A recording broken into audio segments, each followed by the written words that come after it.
So let's start. ഇന്ന് നമ്മൾ discuss ചെയ്യാൻ പോകുന്ന പുതിയ ഏരിയ ആണ് managerial economics or business economics എന്ന് പറയും. ഈ രണ്ട് കൺസെപ്റ്റും തമ്മിൽ ചെറിയൊരു വേരിയേഷൻ മാത്രമേ ഉള്ളൂ. മാനേജീരിയൽ ഇക്കണോമിക്സ് എന്ന് പറയുന്നത് ബിസിനസ് ഇക്കണോമിക്സിന്റെ ഒരു പാർട്ടായിട്ട് നമുക്ക് പറയാം. ഈവൻ ദോ രണ്ട് ആസ്പെക്ട് നമ്മൾ കവർ ചെയ്യുന്ന ടോപ്പിക് ഓൾമോസ്റ്റ് സിമിലർ ആണ്. എന്തുകൊണ്ടാണെന്ന് വെച്ച് കഴിഞ്ഞാൽ business economics in the sense all the activities, ബിസിനസ്സുമായി ബന്ധപ്പെട്ട് വരുന്ന എല്ലാ ആക്ടിവിറ്റീസിനും ആയി ബന്ധപ്പെട്ട് വരുന്ന ഇക്കണോമിക്കൽ ആസ്പെക്ട്സ് ആണ് ബിസിനസ് ഇക്കണോമിക്സ് പറയുന്നത്. വേറാസ് മാനേജീരിയൽ ഇക്കണോമിക്സ് എന്ന് പറയുന്ന ഏരിയയിൽ ഉൾപ്പെടുത്തിയിട്ടുള്ളത് മാനേജ്മെന്റ് ഡിസിഷൻ മേക്കിങ്ങുമായി ബന്ധപ്പെട്ട് വരുന്ന ഇക്കണോമിക്കൽ ആസ്പെക്ട്സ് മാത്രമാണ്. ഓക്കെ, ഈവൻ ദോ രണ്ടും ഇന്റർ റിലേറ്റഡ് ആണ്. എന്തുകൊണ്ടാണ് ഇന്റർ റിലേറ്റഡ് ആവുന്നത്? ബിസിനസിന്റെ ഒരു പാർട്ടാണ് മാനേജ്മെന്റ്. സോ അതുകൊണ്ട് തന്നെ ബിസിനസ് ഇക്കണോമിക്സും മാനേജീരിയൽ ഇക്കണോമിക്സും കൺസെപ്റ്റ് സിമിലർ ആണ്. ആപ്ലിക്കേഷൻ ലെവലിലുള്ള വേരിയേഷൻ മാത്രമേ വരുന്നുള്ളൂ. Okay, so let's start. Managerial economics, as we said, managerial economics എന്ന് പറയുന്നത് is a branch of economics and there are two types of economics. Before that, let's see what is economics. Economics എന്ന് പറയുന്ന concept കൊണ്ട് ഉദ്ദേശിക്കുന്നത് ഏറ്റവും scarce ആയിട്ടുള്ള റിസോഴ്സസിനെ എങ്ങനെ നമുക്ക് ഉപയോഗിക്കാം, അതായത് ഒപ്റ്റിമൽ യൂട്ടിലൈസേഷനും സ്കേഴ്സ് റിസോഴ്സസും, ഇത് രണ്ടും തമ്മിലുള്ള connectivity in order to satisfy human wants. Human വാൺസും ഹ്യൂമൻ നീഡ്സും സാറ്റിസ്ഫൈ ചെയ്യാൻ വേണ്ടി ഏത് രീതിയിലാണ് സ്കേഴ്സ് റിസോഴ്സസിനെ ഒപ്റ്റിമം വേയിൽ ഉപയോഗിക്കാൻ സാധിക്കുക എന്നുള്ളതിനെ പറ്റിയുള്ള പഠനമാണ് ആക്ച്വലി ഇക്കണോമിക്സ് എന്ന് പറയുന്ന കൺസെപ്റ്റ് കൊണ്ട് ഉദ്ദേശിക്കുന്നത്. സോ ഇക്കണോമിക്സിനെ നമുക്ക് ബ്രോഡ്ലി രണ്ട് ബേസിക് കാറ്റഗറീസ് ആയിട്ട് ഡിവൈഡ് ചെയ്യാം. ഒന്നാമതായിട്ട് മാക്രോ ഇക്കണോമിക്സ് ആൻഡ് രണ്ടാമതായിട്ട് micro economics. Macro in the sense we are trying to explain society as a whole, ഒരു ഇക്കോണമി ആസ് എ ഹോൾ, മൊത്തമായിട്ട് ഒരു ഇക്കോണമിയെ ഡിഫൈൻ ചെയ്യുകയാണ്, മൊത്തമായിട്ട് ഒരു ഇക്കണോമിക്കൽ ആസ്പെക്ട് നമ്മൾ ഡിസ്കസ് ചെയ്യുകയാണെങ്കിൽ ലൈക്ക് GDP ഓഫ് ഇന്ത്യ, ഇതൊരു മാക്രോ ലെവൽ കൺസെപ്റ്റ് ആണ്. വെറസ് നമ്മൾ അതിൽ നിന്നും ഒരു ഐറ്റം മാത്രം, ഒരു ആസ്പെക്ട് മാത്രം എടുക്കുന്നു, ലൈക്ക് എ കമ്പനി, ഒരു കമ്പനി മാത്രം എടുക്കുകയാണ്, ആ കമ്പനിയുടെ ഇക്കണോമിക്കൽ ആസ്പെക്ട്സ് ക്രോസ് ചെക്ക് ചെയ്യുകയാണെങ്കിൽ അതിനെയാണ് നമ്മൾ മൈക്രോ ഇക്കണോമിക്സ് എന്ന് പറയുന്നത്. Okay, these are the basic concepts and these are what you guys are expected to know. Okay, so നമ്മൾ മാനേജീരിയൽ ഇക്കണോമിക്സിലേക്ക് ഡീറ്റെയിൽ ആയിട്ട് വരുന്നു. സോ ബേസിക്സ് ഡൗട്ട് ഒന്നുമില്ലല്ലോ, what you mean by economics എന്നൊന്നും നമ്മളോട് ചോദിക്കാൻ പോകുന്നില്ല. ഇക്കണോമിക്സ് എന്ന് പറയുന്ന സ്റ്റഡി കൊണ്ട് ഉദ്ദേശിക്കുന്നത് ഇവിടെ നമ്മൾ എടുക്കുന്ന ഡിഫറെന്റ് ആസ്പെക്ട്സ് ഒന്ന് മനസ്സിലാക്കി വെച്ചേക്കുക. ലൈക്ക് ഇവിടെ നമ്മൾ പഠിക്കുന്നത് സ്കേഴ്സ് റിസോഴ്സസിനെ കുറിച്ചാണ്. ബിക്കോസ് റിസോഴ്സസ് ആർ സ്കേഴ്സ് എന്ന് പറയുന്ന കൺസെപ്റ്റിലാണ് എല്ലാം നമ്മൾ ഡിസ്കഷൻ സ്റ്റാർട്ട് ചെയ്യുന്നത്. ദെൻ ഈ സ്കേഴ്സ് ആയിട്ടുള്ള റിസോഴ്സസിനെ എങ്ങനെ നമുക്ക് ഒപ്റ്റിമം യൂട്ടിലൈസ് ചെയ്യാം, മാക്സിമം എന്ന് പറയുന്ന ഒരു കൺസെപ്റ്റ് അല്ല, ഒപ്റ്റിമം യൂട്ടിലൈസേഷൻ മീൻസ് ഫ്യൂച്ചറിലേക്ക് മാറ്റി വെച്ചുകൊണ്ട് സസ്റ്റൈനബിൾ ആയിട്ടുള്ള റിസോഴ്സസിന്റെ ഉപയോഗമാണ് പ്രധാനമായിട്ടും ഇക്കണോമിക്സിനകത്ത് വരുന്നത്. സോ ഹ്യൂമൻ നീഡ്സിനെയും വാൻസിനെയും സാറ്റിസ്ഫൈ ചെയ്യാൻ വേണ്ടി ഏത് രീതിയിലാണ് നമ്മൾ ഇത്തരത്തിലുള്ള സ്കേഴ്സ് റിസോഴ്സിനെ ഉപയോഗിക്കുന്നത്, അതുമായി ബന്ധപ്പെട്ട് ഒരു ഇൻഡിവിജ്വലിന്റെ യൂട്ടിലിറ്റി എങ്ങനെയാണ് തുടങ്ങിയിട്ടുള്ള കാര്യങ്ങളൊക്കെയാണ് പ്രധാനമായിട്ടും ഇക്കണോമിക്കൽ ആസ്പെക്ട്സ് എന്നുള്ള രീതിയിൽ നമ്മൾ മനസ്സിലാക്കേണ്ടത്. Okay, so let's go in detail. നമ്മൾ ഇക്കണോമിക്സിനെ പറ്റി കൂടുതലായിട്ട് ഇതിനകത്ത് ഡിസ്കസ് ചെയ്യുന്നില്ല. നമ്മൾ ഡിസ്കസ് ചെയ്യുന്നത് മൊത്തം മാനേജീരിയൽ ഇക്കണോമിക്സ് അല്ലെങ്കിൽ ബിസിനസ് ഇക്കണോമിക്സ് എന്ന് പറയുന്ന ഏരിയയെ പറ്റിയാണ്. So let's start. Business economics or managerial economics is A branch of economics. നമ്മളെ ഡിഫറെന്റ് ഇക്കണോമിക്കൽ ആസ്പെക്ട്സ് പറയുന്നതിനകത്ത് ഒരു ചെറിയ ഏരിയ, ഒരു ബ്രാഞ്ച് ആണ് മാനേജീരിയൽ ഇക്കണോമിക്സ് എന്ന് പറയുന്നത്. Managerial economics is study of basically എന്തൊക്കെ കാര്യങ്ങളാണ് ഇതുമായി ബന്ധപ്പെട്ട് നമ്മൾ മനസ്സിലാക്കേണ്ടത്. So let's start. Managerial economics എന്ന് പറയുമ്പോൾ നമ്മൾ ഇവിടെ economic theories and economic principles and economic concepts, ഇത് മൂന്നും മാനേജീരിയൽ ഡിസിഷൻ മേക്കിങ്ങിന് ഉപയോഗിക്കുന്നു. ഓക്കെ, ഒരു കമ്പനിക്കകത്തേക്ക് വരുമ്പോൾ ഒരു മാനേജീരിയൽ ലെവലിലുള്ള ഡിസിഷൻ മേക്കിങ്ങിന് വേണ്ടി ഇക്കണോമിക് ആസ്പെക്റ്റുകൾ, it includes various theories, principles and concepts, ഇതെല്ലാം നമ്മൾ ഇവിടെ ഉപയോഗിക്കുകയാണെങ്കിൽ അതിനെയാണ് മാനേജീരിയൽ ഇക്കണോമിക്സ് എന്ന് പറയുന്നത്. So let me repeat. Managerial economics is the study of economic theories, economic principles and concept which is used in managerial decision making. Managerial problem solving എന്ന് പറയുന്ന ഒരു ആസ്പെക്റ്റിന് വേണ്ടി നമ്മൾ ഇക്കണോമിക് മോഡൽസ് യൂസ് ചെയ്യുകയാണെങ്കിൽ അതിനെയാണ് managerial economics എന്ന് പറയുന്നത്. So managerial economics is the application of various theories, concepts and principles in economics in the business decisions. So നമ്മൾ എടുക്കുന്ന രണ്ട് ആസ്പെക്റ്റുകൾ ഓർത്തേക്കുക. ഇക്കണോമിക്സിന്റെ ബേസിക് കൺസെപ്റ്റ്സ് അത് ബിസിനസ്സിൽ അപ്ലൈ ചെയ്യുന്നു. ഓക്കെ, ഇക്കണോമിക്സിന്റെ ബേസിക് കൺസെപ്റ്റ്സ് ബിസിനസ്സിലെ പ്രോബ്ലം സോൾവിങ്ങിനും ഡിസിഷൻ മേക്കിങ്ങിനും വേണ്ടി ഉപയോഗിക്കുകയാണെങ്കിൽ that is called managerial economics. Then it is also includes the application of mathematical and statistical tools in management decision making. So ഈ ഒരു ഇക്കണോമിക്കൽ ഡിസിഷൻ മേക്കിംഗ് കൺസെപ്റ്റിനകത്ത് നമ്മൾ ഡിഫറെന്റ് സ്റ്റാറ്റിസ്റ്റിക്കൽ ടൂൾസ് ഉപയോഗിക്കുന്നുണ്ട്. Like there are quantitative techniques involved in decision making. അതൊക്കെ നമ്മൾ economical aspects എന്നുള്ള രീതിയിൽ എടുക്കാം. അതേപോലെ തന്നെ മാത്തമാറ്റിക്കൽ ടെക്നിക്സ് യൂസ് ചെയ്യുന്നുണ്ട്. ഈ മാത്തമാറ്റിക്കൽ ആൻഡ് ക്വാണ്ടിറ്റേറ്റീവ് ടെക്നിക്സിന്റെ സഹായത്തോടു കൂടിയാണ് നമ്മൾ ബിസിനസ് പ്രോബ്ലം സോൾവ് ചെയ്യാൻ വേണ്ടി ശ്രമിക്കുന്നത്. ഇത്തരത്തിലുള്ള ആസ്പെക്റ്റിനെയാണ് ആക്ച്വലി മാനേജീരിയൽ ഇക്കണോമിക്സ് എന്ന് പറയുന്ന ബ്രാഞ്ച് കൊണ്ട് ഉദ്ദേശിക്കുന്നത്. So is it clear?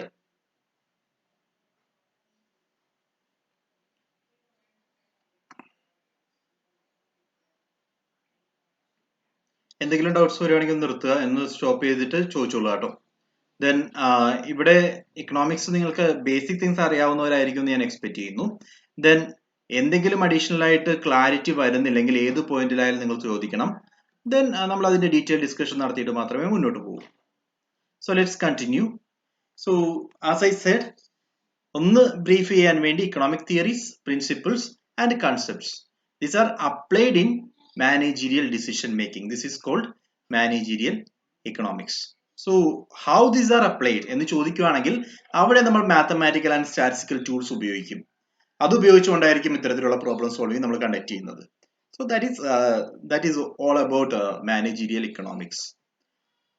Then let's say ആ ഒരു പ്രോസസ് എങ്ങനെയാണ് കണ്ടക്ട് ചെയ്തതെന്ന് ചോദിച്ചു കഴിഞ്ഞാൽ, so normally managerial decisions, okay, normally managerial decisions such as choose of products, ഏത് പ്രൊഡക്റ്റ് ചൂസ് ചെയ്യണം, then choice of production method, then choice of price, ഇങ്ങനെയുള്ള കാര്യങ്ങളൊക്കെ തീരുമാനിക്കാൻ ഇതാണ് ബേസിക് മാനേജറിയൽ ഡിസിഷൻസ് എന്ന് പറയുന്നത്. So price determination, which product has to be produced, അങ്ങനെയുള്ള basic aspects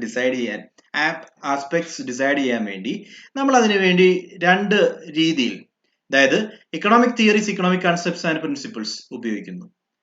ഇത് ഉപയോഗിക്കുമ്പോൾ ആ പ്രോബ്ലം സോൾവിങ്ങിന് വേണ്ടി സ്റ്റാറ്റിസ്റ്റിക്സിന്റെയും മാത്തമാറ്റിക്സിന്റെയും സപ്പോർട്ടോട് കൂടിയായിരിക്കും നമ്മൾ അത് ഉപയോഗിക്കുന്നത്. അതുവഴി മാനേജീരിയൽ ഡിസിഷൻസ് എടുക്കുകയാണെങ്കിൽ that is called managerial economics. So ഞാൻ ഇതുവരെ പറഞ്ഞ കൺസെപ്റ്റുകളെല്ലാം, പല രീതിയിൽ നമ്മൾ ഡിസ്കസ് ചെയ്ത കാര്യങ്ങളെല്ലാം,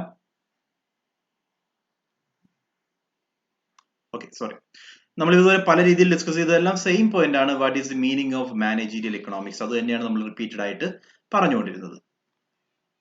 സോ ഇനി റിപ്പീറ്റേഷന്റെ ആവശ്യമില്ല, because managerial economics is the process where economics theories, principles and concepts are used in solving the business problems or in order to make decisions. So economics എന്താണെന്ന് നമുക്ക് അറിയാം, ഞാൻ ഓൾറെഡി പറയുകയും ചെയ്തു. അതിന്റെ ഒരു ബേസിക് ഐഡിയ കിട്ടാൻ വേണ്ടി, economics is known as the queen of social sciences. And economics എന്ന് പറയുന്ന വേർഡ് ഡിറൈവ് ചെയ്തിട്ടുള്ളത് രണ്ട് ഗ്രീക്ക് വേർഡ്സിൽ നിന്നാണ്. ഒന്നാമതായിട്ട് oikos and nomos. Oikos means house and nomos means management. So the economics term literally അതിന്റെ meaning വരുന്നത് നോർമലി ഹൗസ് മാനേജ്മെന്റ് എന്ന് പറയുന്ന കൺസെപ്റ്റിൽ നിന്നാണ്. സോ ആ ഹൗസ് മാനേജ്മെന്റ് ആണ് പിന്നീട് ഇക്കണോമിക്സ് എന്ന് പറയുന്ന ആസ്പെക്റ്റിലേക്ക് മാറിയിട്ടുള്ളത്, ബ്രോഡർ വ്യൂ ആയിട്ട് മാറിയിട്ടുള്ളത്. Then according to J.S. Mill, economics is the practical science of production and distribution of wealth. So basically this is the practical science involving production and how the wealth is distributed.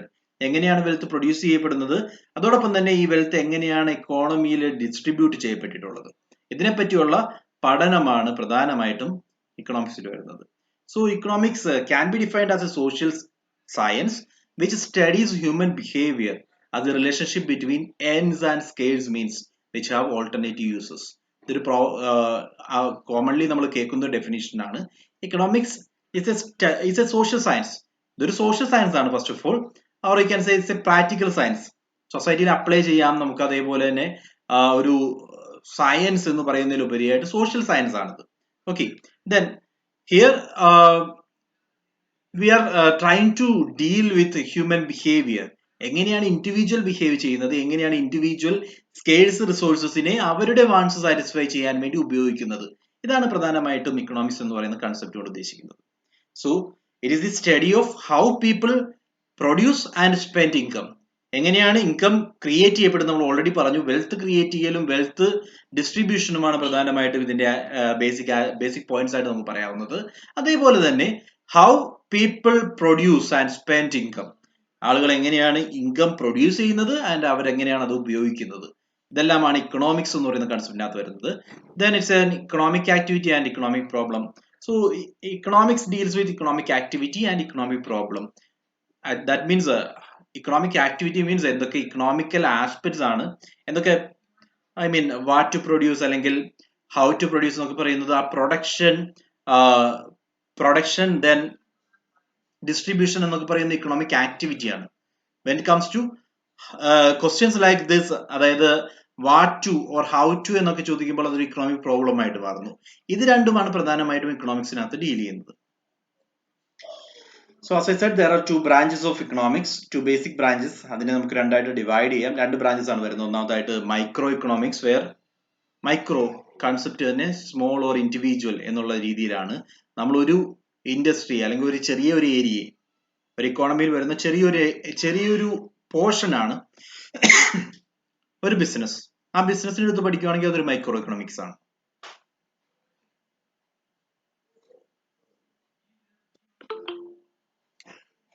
Voice clear അല്ലേ?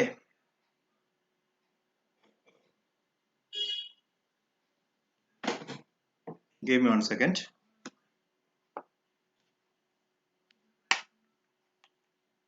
Hello sir. Voice clear അല്ലേ? ഒരു second. Sir ഒത്തിരി clear ആവാതിരിക്കുന്നുണ്ട്, ഇങ്ങനെ blur പോലെ വരുന്നുണ്ട്. വോയിസോ? ഇപ്പൊ കുഴപ്പമില്ല, മുന്നേ കുഴപ്പമില്ലായിരുന്നു, ഇപ്പൊ കുഴപ്പമില്ല. ഓക്കെ എന്തോ ഒരു നെറ്റ്വർക്ക് ഇഷ്യൂ വന്നതായിരിക്കും. ഇപ്പൊ കേൾക്കുന്നുണ്ടല്ലോ? ഓക്കെ ശരി. So let's continue. നമ്മൾ ഡിസ്കസ് ചെയ്തുകൊണ്ടിരുന്നത് ഇക്കണോമിക്സിന്റെ രണ്ട് ബ്രാഞ്ചസിനെ പറ്റിയാണ്. മൈക്രോ വിച്ച് മീൻസ് ഒരു ചെറിയ ആസ്പെക്ട് അല്ലെങ്കിൽ ചെറിയൊരു ഏരിയ മാത്രം എടുത്തിട്ട് നമ്മൾ അതിനെ പറ്റിയുള്ള പഠനം നടത്തുവാണെങ്കിൽ that is called micro economics. Macro economy as a whole, ഇതാണ് രണ്ട് കൺസെപ്റ്റുകൾ വരുന്നത്. ദെൻ മൈക്രോ ഇക്കണോമിക്സ് എന്ന് പറയുന്ന കൺസെപ്റ്റ് കൊണ്ട് ഉദ്ദേശിക്കുന്നത് it is the study of particular firms, particular households, individual prices, wages, income, individual industries, particular industries etcetera. Like ഒരു ചെറിയ area എടുത്തുകൊണ്ട്, ആ ചെറിയ ഏരിയ ഇൻ ദി സെൻസ് നമുക്കിത് ഒരു ഹൗസ് ഹോൾഡിന്റെ ഇൻകത്തെ പറ്റിയുള്ള പഠനമാകാം, അതേപോലെ തന്നെ പ്രൈസസിനെ ബേസ് ചെയ്തിട്ടുള്ള പഠനമാകാം, അല്ലെങ്കിൽ വേജസ്, അല്ലെങ്കിൽ ഇൻകംസ്, അല്ലെങ്കിൽ ഒരു പർട്ടിക്കുലർ ഇൻഡസ്ട്രി. ഇങ്ങനെ ഓരോ ചെറിയ ആസ്പെക്റ്റുകൾ എടുത്ത് അതിനെപ്പറ്റി കൂടുതലായിട്ട് പഠനം നടത്തുവാണെങ്കിൽ this is called micro economics. So some of the theories which come under microeconomics include demand theory, like production and cost theory, then market price and theory of markets and price, then theory of profits etc. ഇവിടെ എല്ലാം നമ്മൾ micro ലെവലിലുള്ള പഠനമാണ് പ്രധാനമായിട്ട് നടത്തുന്നത്. So this is what is called microeconomics. Then when it comes to macroeconomics, it deals with not an individual quantity such as ഒരു individual quantities എന്ന് പറയുന്ന ഒരു കൺസെപ്റ്റ് എടുത്ത് മാറ്റിക്കൊണ്ട് ആഗ്രിഗേറ്റ് ക്വാണ്ടിറ്റീസ് അങ്ങനെ ഒരു ആസ്പെക്റ്റിലേക്ക് മാറുവാണെങ്കിൽ that is called macro economics. ഇവിടെ ഒരു കൺട്രിയുടെ മൊത്തമായിട്ടുള്ള പ്രൊഡക്ഷൻ, കൺട്രിയുടെ മൊത്തമായിട്ടുള്ള GDP, അങ്ങനെയുള്ള ഡിഫറെന്റ് തലങ്ങളാണ് നമ്മൾ ഡിസ്കസ് ചെയ്യുന്നതെങ്കിൽ this is called macro economics. So ഇതുമായി ബന്ധപ്പെട്ട് നമുക്ക് ഡിഫറെന്റ് തിയറീസ് പറയാൻ പറ്റും, like theory of total output and employment. Unemployment ഒക്കെ നമ്മൾ പറയാറുണ്ടല്ലോ, GDP പറയാറുണ്ട്, GNP പറയാറുണ്ട്, ഇൻഫ്ലേഷൻ പറയാറുണ്ട്. ഇതെല്ലാം മാക്രോ ഇക്കണോമിക്സിന്റെ ഡിഫറെന്റ് ആസ്പെക്ട്സ് ആണ്. So while B comparing managerial economics with normal economics, നമുക്ക് ചില മനസ്സിലാക്കാൻ വേണ്ടി ചില പോയിന്റ്സ് ഒന്ന് നോക്കാം. ഫസ്റ്റ് ഓഫ് ഓൾ, ഇക്കണോമിക്സ് എന്ന് പറയുമ്പോൾ ഇതൊരു കോംപ്രിഹെൻസീവ് ആൻഡ് വൈഡർ കൺസെപ്റ്റ് ആണ്.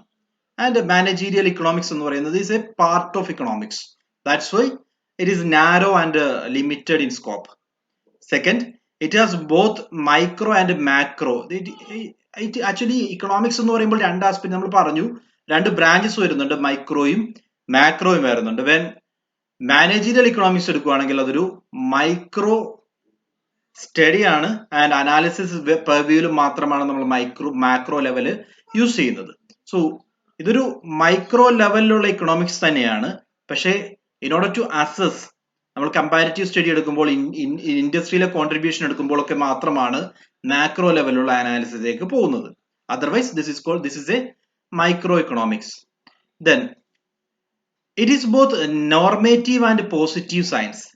നോർമേറ്റീവ് സയൻസും ആകാം, പോസിറ്റീവ് സയൻസും ആകാം. Versus it is normative only. Normative എന്ന് പറയുന്നത് ഒരു പ്രെഡിക്റ്റീവ് നേച്ചറിലുള്ള സയൻസ്. അത് എപ്പോഴും 100% ഷുവർ ആയിരിക്കണമെന്ന് യാതൊരു നിർബന്ധവുമില്ല. പോസിറ്റീവ് സയൻസ് എന്ന് പറയുമ്പോൾ that will B scientific. Economics എന്ന് പറയുന്നത് ഇത് രണ്ടും ഉൾപ്പെടുന്നുണ്ട്. വേറസ് ഒരു ബിസിനസിന്റെ അല്ലെങ്കിൽ ഒരു മാനേജീരിയൽ എക്കണോമിക്സ് എന്ന് പറയുന്നത് ഇതൊരു നോർമേറ്റീവ് സയൻസ് മാത്രമാണ്, പോസിറ്റീവ് സയൻസ് ആണെന്ന് നമുക്ക് പറയാൻ സാധിക്കില്ല. Then it is concerned with formulation of theories and principles.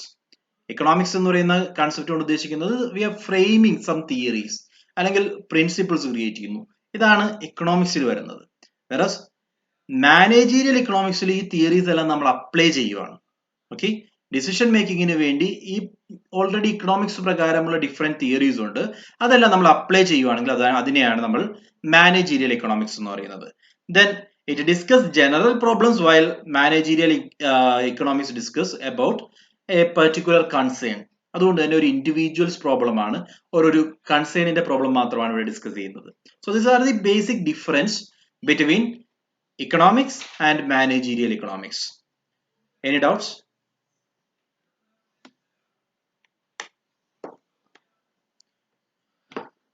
ഇപ്പോ ക്ലിയർ അല്ലേ? കേൾക്കുന്നുണ്ടല്ലോ? Okay. So what are the different features involved in managerial economics? Nature of managerial economics. So it is a science as well as art of decision making. Science നമ്മൾ പറയുന്നുണ്ട്, science എന്ന് ഉദ്ദേശിക്കുന്നത് normative science മാത്രമാണ്, ഒരു positive science എന്ന് നമുക്ക് പറയാൻ പറ്റില്ല. So this is A science of decision making. Decisions എടുക്കാൻ അല്ലെങ്കിൽ പ്രോബ്ലം സോൾവിങ്ങിന് വേണ്ടി നമ്മൾ യൂസ് ചെയ്യുന്ന ഒരു സയൻസ് ആണ് actually managerial economics. Then it is essentially micro in nature but macro in analysis. ഞാൻ ഓൾറെഡി പറഞ്ഞു, നേച്ചർ എന്ന് പറയുന്നത് മൈക്രോയാണ്. ബിക്കോസ് ഇവിടെ നമ്മൾ ഒരു ഇൻഡസ്ട്രി അല്ലെങ്കിൽ ഒരു പർട്ടിക്കുലർ കൺസേൺ മാത്രമാണ് എടുക്കുന്നത്. Versus it can be macro when it comes to the analysis phase. Evaluation analysis ഒക്കെ കണ്ടക്ട് ചെയ്യുമ്പോഴാണ് മാക്രോ ലെവലിലുള്ള പഠനം നമ്മൾ നടത്തുന്നത്. Then it is mainly a normative science, not a positive science. Actually പോസിറ്റീവിന്റെ അനാലിസിസ് എന്ന് പറയാനുള്ള കാര്യം നമ്മൾ മാക്രോ ലെവലിലുള്ള സ്റ്റഡി നടത്തുന്നതുകൊണ്ട് മാത്രമാണ്. ഓക്കെ, സോ നിങ്ങൾ ആ ഒരു രീതിയിൽ ചിന്തിക്കേണ്ട കാര്യമില്ല. മാനേജീരിയൽ ഇക്കണോമിക്സ് എന്ന് പറയുന്നത് നോർമേറ്റീവ് ആണ്. ഓക്കെ, അനാലിസിസ് ഫേസ് വരുമ്പോൾ മാത്രമാണ് അത് പോസിറ്റീവ് എന്ന് നമുക്ക് പറയാവുന്നത്. ബിക്കോസ് അതൊരു മാക്രോ സ്റ്റഡി ആകുമ്പോൾ പോസിറ്റീവ് വരാനുള്ള ചാൻസസ് ഉണ്ട്. Okay, then it is concerned with the application of theories and principles of economics. So that we already discussed. എന്താണ് ഇവിടെ വരുന്നതെന്ന് വെച്ച് കഴിഞ്ഞാൽ we are applying managerial economical theories in decision making.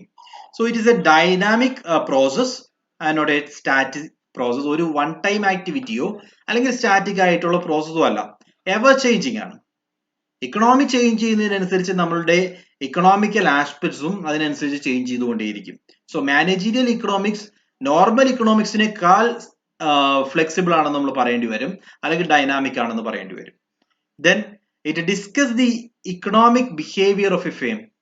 ഒരു particular aspect, ഇവിടുത്തെ particular aspect എന്ന് പറയുന്നത് firm ആണ്. ഫേം എങ്ങനെ ഇക്കണോമിക്കലി ബിഹേവ് ചെയ്യുന്നു, അല്ലെങ്കിൽ അവർ വെൽത്ത് ജനറേഷനുമായി ബന്ധപ്പെട്ടും വെൽത്ത് ഡിസ്ട്രിബ്യൂഷനുമായി ബന്ധപ്പെട്ടും ഏത് രീതിയിലാണ് ഈ ഫേം ബിഹേവ് ചെയ്യുന്നത്, അതാണ് നമ്മൾ കൂടുതലായിട്ടും മാനേജീരിയൽ ഇക്കണോമിക്സിൽ പഠിക്കുന്നത്. Then it concentrates on optimum utilization of resources. What is the difference between optimum and maximum? Optimum maximum തമ്മിലുള്ള ഡിഫറൻസ് എന്താ?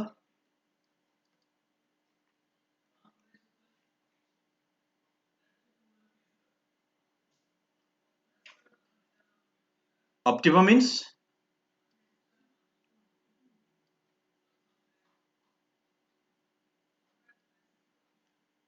പെട്ടെന്ന് പറയൂ.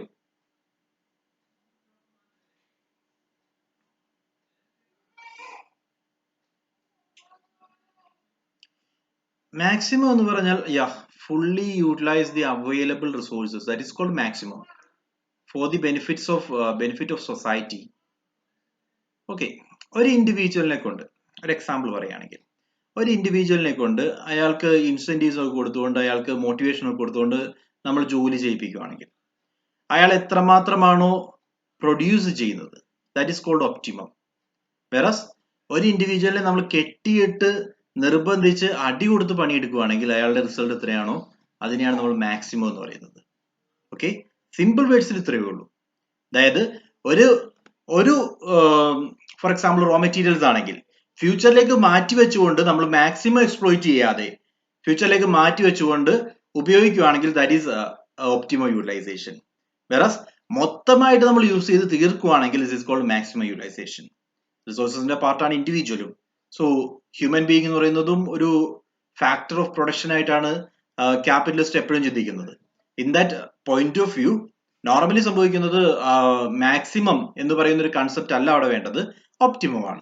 Okay, so it concentrates on optimum utilisation of resources.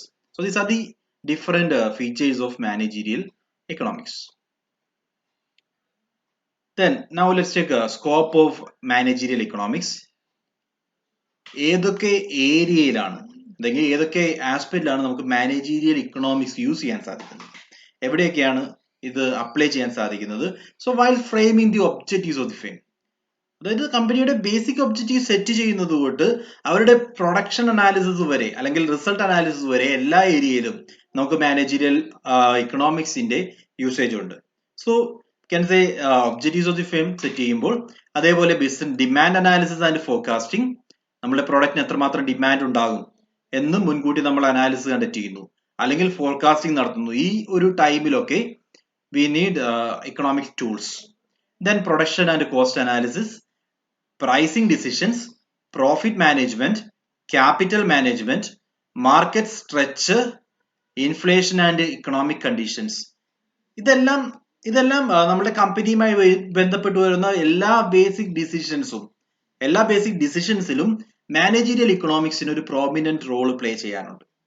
Okay, so these are the areas wear managerial economics can be used. So basics of managerial economics ആണ് നമ്മൾ പറഞ്ഞത്. എന്തെങ്കിലും doubts ഉണ്ടോ?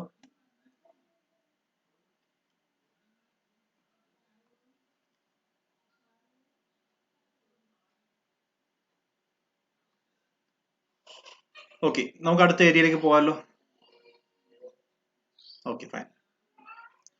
So next, demand analysis. First of all, what do you mean by demand? എന്താണ് demand? Demand എന്ന് പറഞ്ഞു കഴിഞ്ഞാൽ it's a desire to buy or desire backed by necessity or ability to pay. Okay, so the basic ability must be there. ഒരു ഇൻഡിവിജ്വലിന് മേടിക്കാനുള്ള ആഗ്രഹം, ആ മേടിക്കാനുള്ള ആഗ്രഹം എന്ന് പറയുന്നത് he must be able to buy. അയാളുടെ കയ്യിൽ സഫീഷ്യന്റ് ആയുള്ള മണി ഉണ്ടാവണം. അതോടൊപ്പം ആ ഒരു കറൻസി സപ്പോർട്ടോട് കൂടിയുള്ള ആഗ്രഹത്തെയാണ് നമ്മൾ ഡിമാൻഡ് എന്ന് പറയുന്നത്. ഓക്കെ, അതർവൈസ് ഡിമാൻഡ് കംപ്ലീറ്റ് ആവില്ല. മേടിക്കാനുള്ള ഒരു വിഷ് ഉണ്ടാവണം, അത് കറൻസി സഫീഷ്യന്റ് ആയിട്ടുള്ള എബിലിറ്റിയോട് കൂടിയുള്ള ഡിസയർ ആയിരിക്കണം. This is called demand. Demand for goods. Demand for a good at a given price is the quantity of it that can be bought per unit of time at the given price. So ഒരു പ്രോഡക്റ്റിന്റെ, ഒരു ഗുഡിന്റെ അല്ലെങ്കിൽ ഒരു ഗുഡ്സിന്റെ demand എന്ന് പറയുമ്പോൾ, അല്ലെങ്കിൽ ആ demand എന്ന് പറയുന്ന കൺസെപ്റ്റ് കൊണ്ട് ഉദ്ദേശിക്കുന്നത് ഗീവൺ പ്രൈസിൽ എത്ര ക്വാണ്ടിറ്റി ആ ഇൻഡിവിജ്വലിന് മേടിക്കാൻ സാധിക്കുന്നുണ്ട്. ഓക്കെ, അതായത് ആ സമയത്ത് ആ ഗീവൺ പ്രൈസിൽ എത്ര ക്വാണ്ടിറ്റി ഒരു ഇൻഡിവിജ്വലിന് മേടിക്കാൻ സാധിക്കും, അതാണ് ആക്ച്വലി ഡിമാൻഡ് എന്ന് പറയുന്ന ടേമിന്റെ പെർവ്യൂവിൽ വരുന്നത്. Okay, so this is backed by ability to pay എന്നുള്ളത് ഒന്നും ഓർത്തേക്കണം. ദെൻ ഡിമാൻഡ് കംപ്ലീറ്റ് ആവണമെങ്കിൽ there must be 3 basic aspects. ഒന്നാമതായിട്ട് it is a quantity desired at a given price. So this thing അല്ലെങ്കിൽ ഡിമാൻഡ് എന്ന് പറഞ്ഞു കഴിഞ്ഞാൽ is a quantity decide at a given price. തന്നിരിക്കുന്ന പ്രൈസിൽ എത്രമാത്രം ക്വാണ്ടിറ്റി ആണോ നമുക്ക് ഡിസയറബിൾ ആയിട്ടുള്ളത് അതിനെയാണ് നമ്മൾ ഡിമാൻഡ് എന്ന് പറയുന്നത്. സോ 10 രൂപ നമ്മൾ 3 എണ്ണം മേടിക്കാൻ പോകുന്നു. സോ ദാറ്റ് 30 രൂപ വരെ നമുക്ക് ഡിസയറബിൾ ആണ്, നമുക്ക് മേടിക്കാൻ താല്പര്യമുണ്ട്. അതോടൊപ്പം തന്നെ it is the demand at a price during a given time. ആ ഒരു ടൈമിൽ നമുക്ക് തന്നിരിക്കുന്ന പ്രൈസിൽ എത്രമാത്രം ആവശ്യമുണ്ട് എന്നുള്ളതും ഇതിന്റെ ആസ്പെക്ട് ആയിട്ട് പറയാം. അതോടൊപ്പം തന്നെ it is the quantity demanded per unit of time. ഒരു ഗീവൺ ടൈം പീരീഡിൽ നമ്മൾ എത്ര ക്വാണ്ടിറ്റി ഡിമാൻഡ് ചെയ്യുന്നു അതും ഡിമാൻഡ് എന്ന് പറയുന്ന കൺസെപ്റ്റിന്റെ പെർവ്യൂവിൽ വരും. സോ ബേസിക്കലി നമ്മൾ നോക്കുകയാണെങ്കിൽ quantity is included, price is included and time is another major factor. Okay, so quantity നമ്മൾ ഡിസയർ ചെയ്യുന്ന ക്വാണ്ടിറ്റി, ദെൻ എത്രയാണോ ഫിക്സ്ഡ് പ്രൈസ്, മൂന്നാമതായിട്ട് ആ ഒരു ടൈം ഫ്രെയിം, ഇത്ര സമയത്തിനുള്ളിൽ അല്ലെങ്കിൽ ആ ഒരു ദിവസം എന്നുള്ള രീതിയിൽ ആ ഒരു ടൈം ബൗണ്ട് ആയിട്ടുള്ള നമ്മളുടെ നീഡ്, ഇതാണ് ഡിമാൻഡ് കൊണ്ട് ഉദ്ദേശിക്കുന്നത്.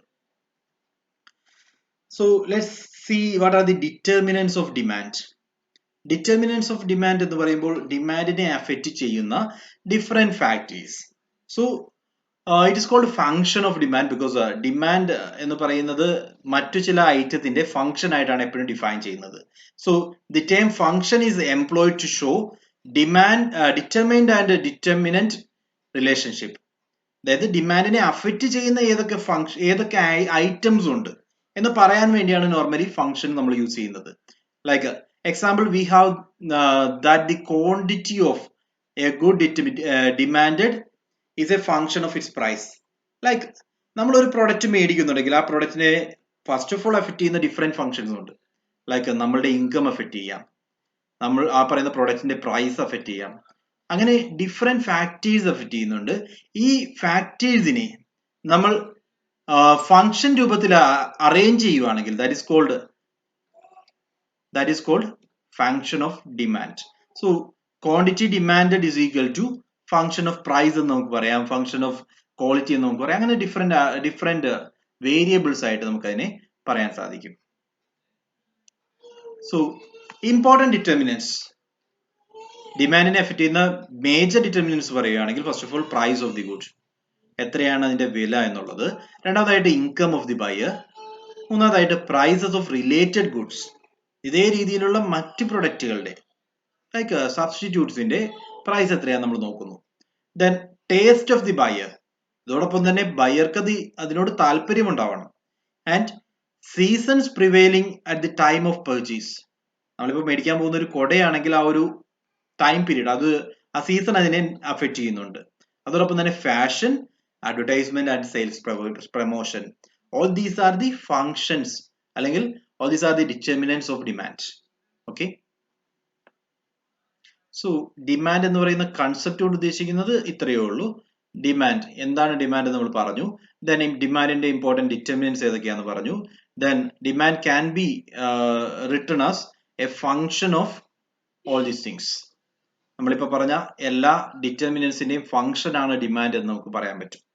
ഓക്കെ, ദെൻ ഇനി നമുക്കുള്ള ഒരു ഇമ്പോർട്ടന്റ് ടോപ്പിക് ആണ് law of demand. Law of demand എന്ന് പറയുമ്പോൾ അതിന്റെ ഒരു ചെറിയ ഡെഫിനിഷനോട് കൂടി നമുക്ക് ഡിസ്കസ് ചെയ്യാം. Other things being unchanged or equal, the greater the amount to be sold, the smaller must be the price at which it is offered in order that it may find purchases. Like ഒരു പ്രൊഡക്റ്റിന്റെ price കൂടുതലാണെങ്കിൽ quantity demanded കുറയും. ഒരു പ്രൊഡക്റ്റിന്റെ price കുറവാണെങ്കിൽ quantity demanded കൂടും. This is called law of demand. ഒരിക്കലും quantity കൂടുന്നല്ല, ക്വാണ്ടിറ്റി ഡിമാൻഡഡ്, ആ ക്വാണ്ടിറ്റി ഡിമാൻഡഡ് അതിനകത്ത് കൂടും എന്നുള്ള കൺസെപ്റ്റ് ആണ് പ്രധാനമായിട്ടും ഈ ഒരു ലോ ഓഫ് ഡിമാൻഡ് എന്ന് പറയുന്ന കൺസെപ്റ്റ് കൊണ്ട് ഉദ്ദേശിക്കുന്നത്. So in other words, the amount demanded increases with the fall in price and diminishes with the rise in price. Price കുറയുകയാണെങ്കിൽ ദി ക്വാണ്ടിറ്റി ഡിമാൻഡഡ് കൂടും, പ്രൈസ് കൂടുകയാണെങ്കിൽ ക്വാണ്ടിറ്റി ഡിമാൻഡഡ് കുറയും. Okay, so likewise normally നമ്മൾ കാണാറുള്ള ഒരു product നമ്മൾ മേടിക്കാൻ പോകുന്നു, പേന, ഒരു പെൻ. നമ്മൾ 10 രൂപയുടെ ഒരു പേന മേടിക്കാൻ പോവാണ്. 10 രൂപയുടെ പേനയ്ക്ക് 5 രൂപയാക്കി കുറച്ചിട്ടുണ്ടെന്ന് അറിയുമ്പോൾ നോർമൽ കേസിൽ 2 എണ്ണം മേടിക്കാനുള്ള ഒരു ആഗ്രഹം ഉണ്ടാവും. ദിസ് ഈസ് ഐ മീൻ ഈ ഒരു യൂട്ടിലിറ്റി ആണ് പ്രധാനമായിട്ട് നമ്മൾ ലോ ഓഫ് ഡിമാൻഡ് എന്ന് പറയുന്ന കൺസെപ്റ്റോട് ഉദ്ദേശിക്കുന്നത്. So law of demand basic assumptions I already told you. അതിനകത്ത് നമ്മൾ ലോ ഓഫ് ഡിമാൻഡിന്റെ ഡെഫിനിഷൻ പറഞ്ഞപ്പോൾ തന്നെ പറഞ്ഞു, other things remaining equal or other things being equal or unchanged. ആ പറയുന്ന അതർ തിങ്സ്, മറ്റു കാര്യങ്ങളിൽ മാറ്റമില്ലെങ്കിൽ, ഈ മറ്റു കാര്യങ്ങൾ എന്ന് പറയുന്നത് ബേസിക്കലി അസംഷൻസ് ആണ്. ഈ അസംഷൻസിൽ മാറ്റമില്ലെങ്കിൽ, ഓക്കെ, ആ പറയുന്ന അതർ തിങ്സിൽ യാതൊരു മാറ്റവും സംഭവിക്കുന്നില്ലെങ്കിൽ മാത്രമേ ഈ തിയറി അപ്ലൈ ചെയ്യാൻ നമുക്ക് സാധിക്കൂ. So the basic assumptions of law of demand. First, there is no change in income. ഇൻഡിവിജ്വലിന്റെ ഇൻകത്തിൽ യാതൊരു മാറ്റവും സംഭവിച്ചിട്ടില്ല, സെയിം ഇൻകം തന്നെയാണ് ഇപ്പോഴും ഉള്ളത്. രണ്ടാമതായിട്ട്, no change in size and composition of population.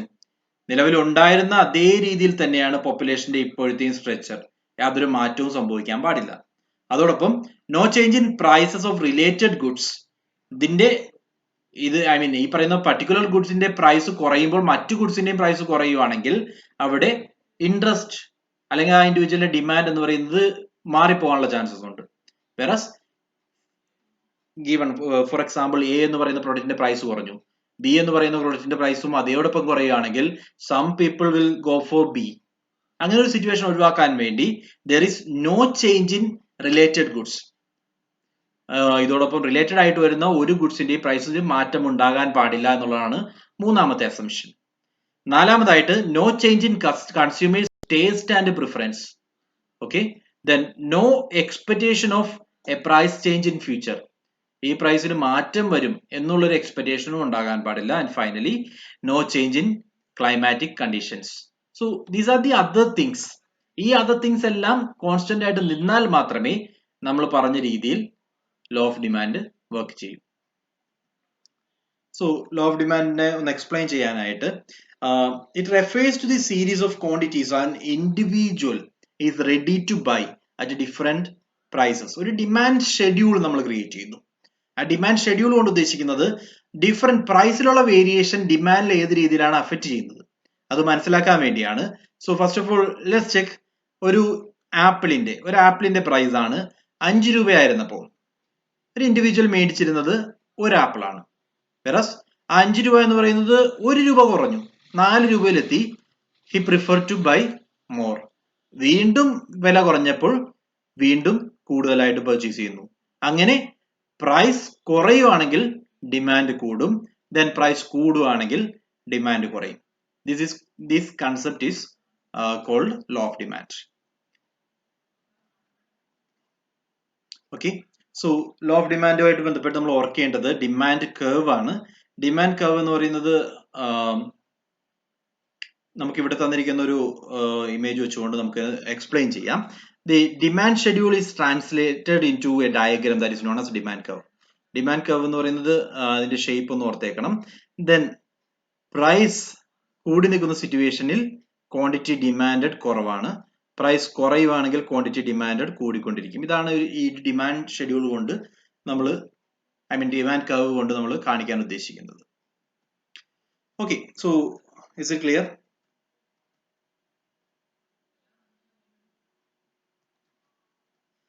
എന്തെങ്കിലും കൺഫ്യൂഷൻ ഉണ്ടോ? ലോ ഓഫ് ഡിമാൻഡ് ഒക്കെ നമുക്ക് അറിയാവുന്നതാണെന്നാണ് എന്റെ വിശ്വാസം. So any doubts?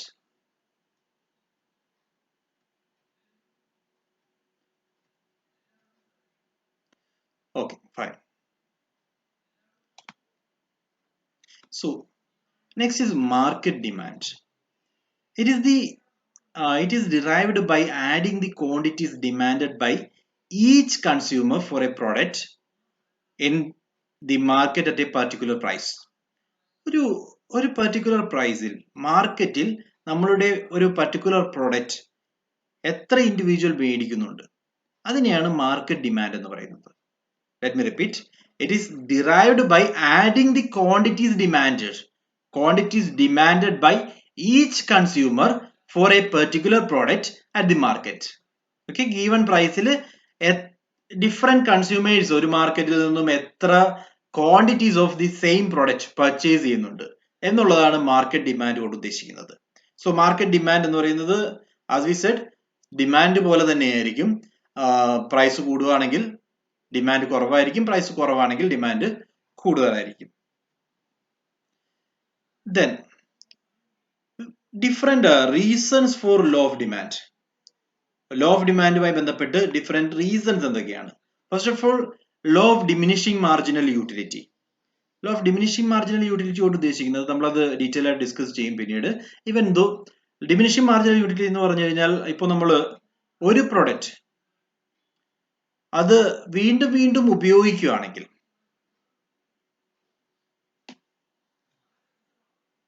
കേൾക്കുന്നുണ്ടോ? ഹലോ ഹലോ കേൾക്കാലോ അല്ലെ? Okay, fine. So same product നമ്മൾ വീണ്ടും വീണ്ടും മേടിക്കുകയാണെങ്കിൽ അതിന്റെ ഡിമാൻഡ് കുറഞ്ഞുകൊണ്ടിരിക്കും, നമ്മുടെ യൂട്ടിലിറ്റി കുറഞ്ഞുകൊണ്ടിരിക്കും. അതാണ് first concept. Okay, law of diminishing marginal utility, നമ്മളുടെ മാർജിനൽ യൂട്ടിലിറ്റി, അതായത് ഓരോ അഡീഷണൽ യൂണിറ്റ് നമ്മൾ പ്രൊക്യൂർ ചെയ്യുമ്പോഴും നമുക്ക് കിട്ടുന്ന സാറ്റിസ്ഫാക്ഷൻ ആണ് want satisfying power of the കമ്മോഡിറ്റിയാണ് നമ്മൾ യൂട്ടിലിറ്റി എന്ന് പറയുന്നത്. ഓരോ അഡീഷണൽ യൂണിറ്റ് നമ്മൾ പ്രൊക്യൂർ ചെയ്യുമ്പോഴും നമുക്ക് കിട്ടുന്ന അഡീഷണൽ യൂട്ടിലിറ്റി, അതിനെയാണ് മാർജിനൽ യൂട്ടിലിറ്റി എന്ന് പറയുന്നത്.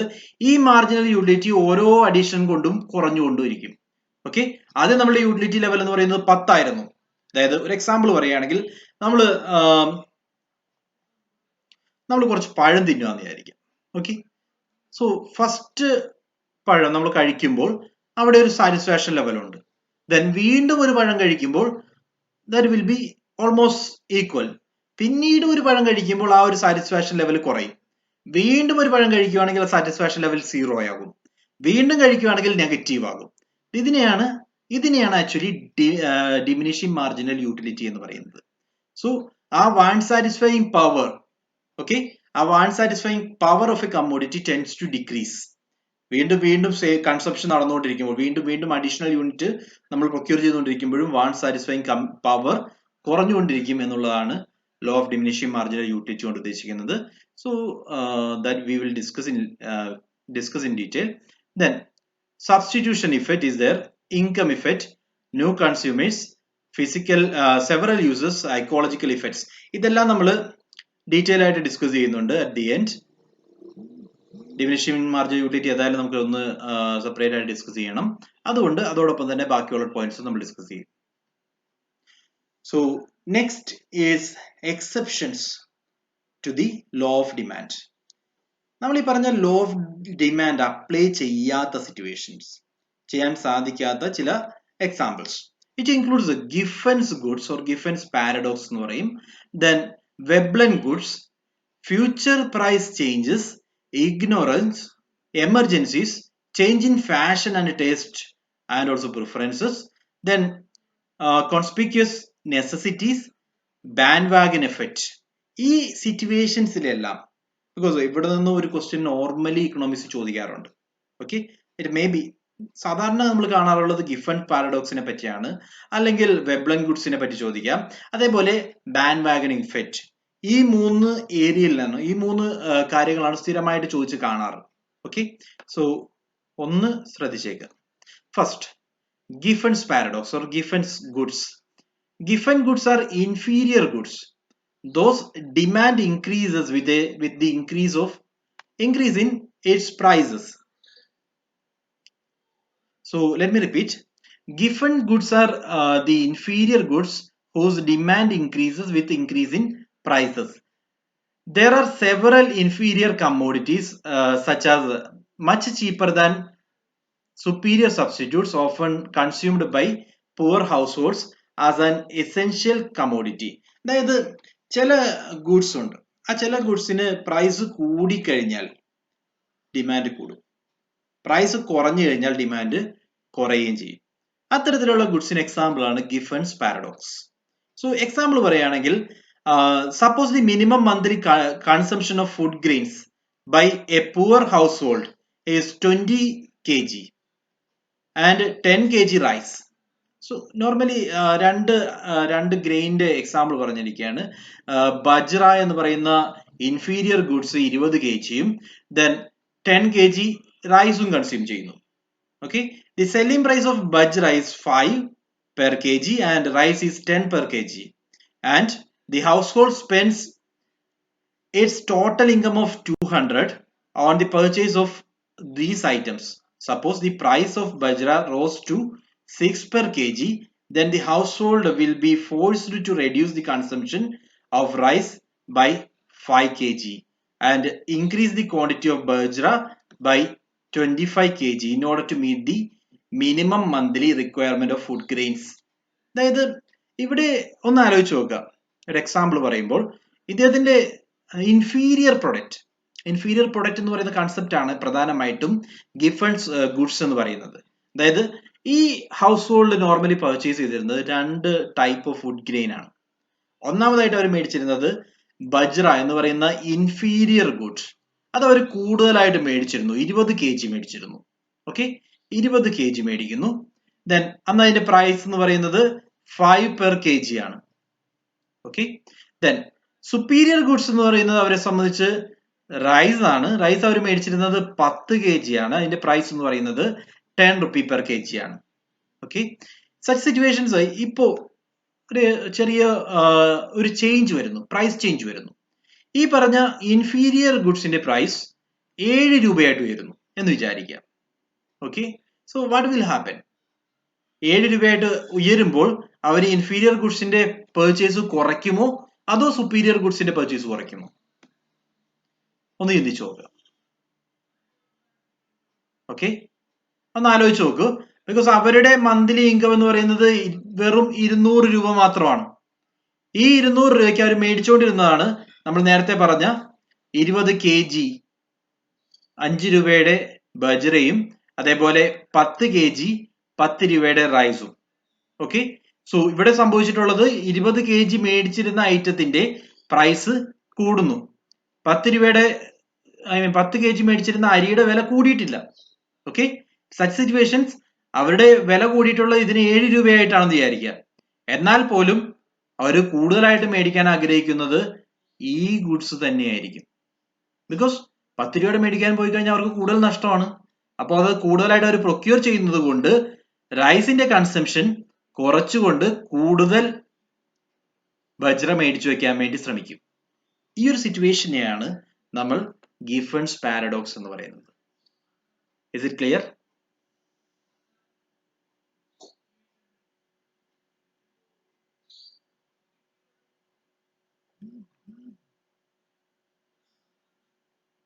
ഓക്കെ, കൺഫ്യൂഷൻ വന്നിട്ടുണ്ടോ? എന്തുകൊണ്ട് റൈസ് മേടിച്ചില്ല എന്നുള്ളത് ക്ലിയർ അല്ലേ? റൈസ് മേടിക്കാൻ നമ്മുടെ കയ്യിൽ അത്രയും എമൗണ്ട് ഇല്ല. സോ നമ്മുടെ കയ്യിൽ പൈസ കുറവായത് കൊണ്ട് തന്നെ ഇത്തരത്തിലൊരു പെർച്ചേസിലേക്ക് നമുക്ക് പോകാൻ സാധിക്കില്ല. നമുക്ക് ചെയ്യാൻ പറ്റുന്നത് ഇനിയും ഈ പറയുന്ന റൈസിന്റെ കൺസംഷൻ കുറയ്ക്കുക. 10 kg മേടിച്ചിരുന്നത് 7 kg 8 kg ആക്കി കുറച്ചിട്ട് ആ പൈസക്കും കൂടി നമ്മൾ ബജ്ര മേടിച്ചു വയ്ക്കും. ഇത് ഹാപ്പൻ ചെയ്യുന്ന സിറ്റുവേഷൻ ഓർത്തേക്കുക. ഇൻഫീരിയർ ഗുഡ്സിന്റെ പ്രൈസ് കൂടിയാലും നമ്മൾ നോർമലി ഇൻഫീരിയർ ഗുഡ്സ് കൂടുതലായിട്ട് കൺസ്യൂം ചെയ്യാനായിരിക്കും ശ്രമിക്കുക. ഈ ഒരു സിറ്റുവേഷൻ ആണ് ഗിഫൻസ് പാരഡോക്സ് മുന്നോട്ട് വയ്ക്കുന്നത്.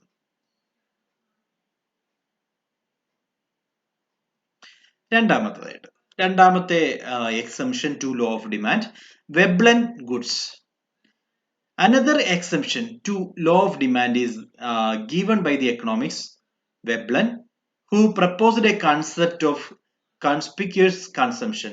According to Veblen, there are a certain group of people who measure the utility of goods purely by its price, which means they think that higher priced goods and services desire more utility than lesser priced goods and services.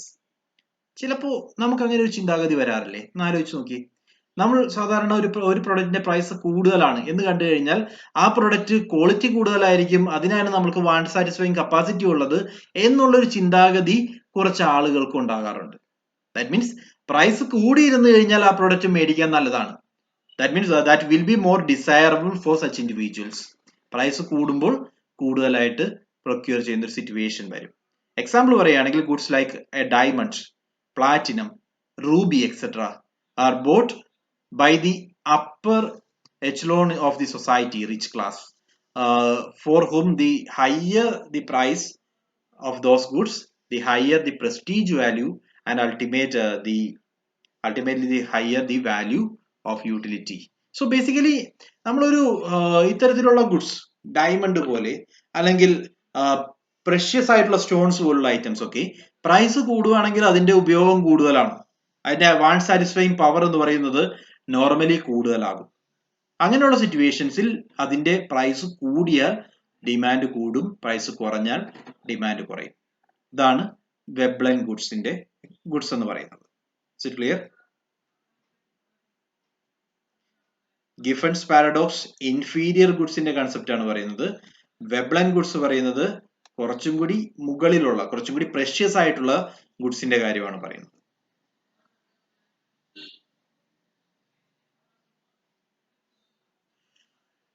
Okay, ഇപ്പൊ കേൾക്കുന്നുണ്ടല്ലോ അല്ലേ? Sona, Mary and Deepika, ഇപ്പൊ കേൾക്കുന്നുണ്ടോ?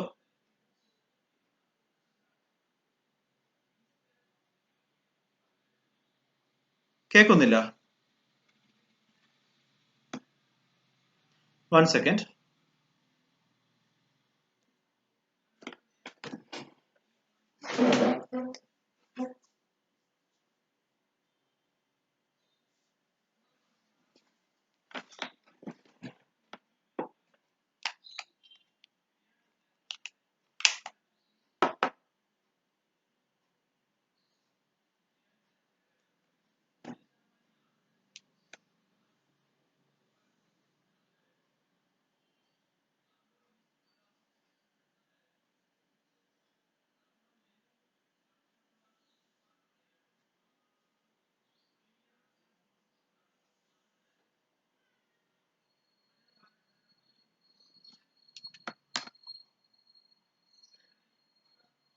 Hello, ഒന്ന് check ചെയ്യാമോ ഇപ്പോ?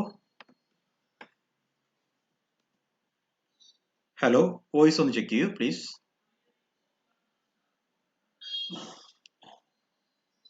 Okay, fine. So next നമ്മൾ പറഞ്ഞത് വെബ്ലൈൻ ഗുഡ്സ് ആണ്. കൺഫ്യൂഷൻ ഒന്നും ഇല്ലല്ലോ?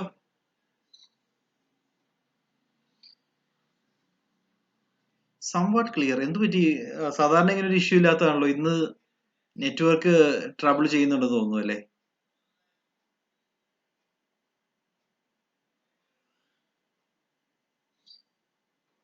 ഓക്കെ, എന്തുകൊണ്ടാണെന്ന് എനിക്ക് മനസ്സിലാക്കാൻ സാധിക്കുന്നില്ല. നോർമൽ സിറ്റുവേഷൻസിൽ ക്ലിയർ ആയിട്ട് കിട്ടാറുള്ളതാണ്. Okay, I will be louder. Okay, so next is expectation of future price change. ഇപ്പോ ഒരു പെട്രോളിയം പ്രൊഡക്റ്റ് ആണെന്ന് വിചാരിക്കുക.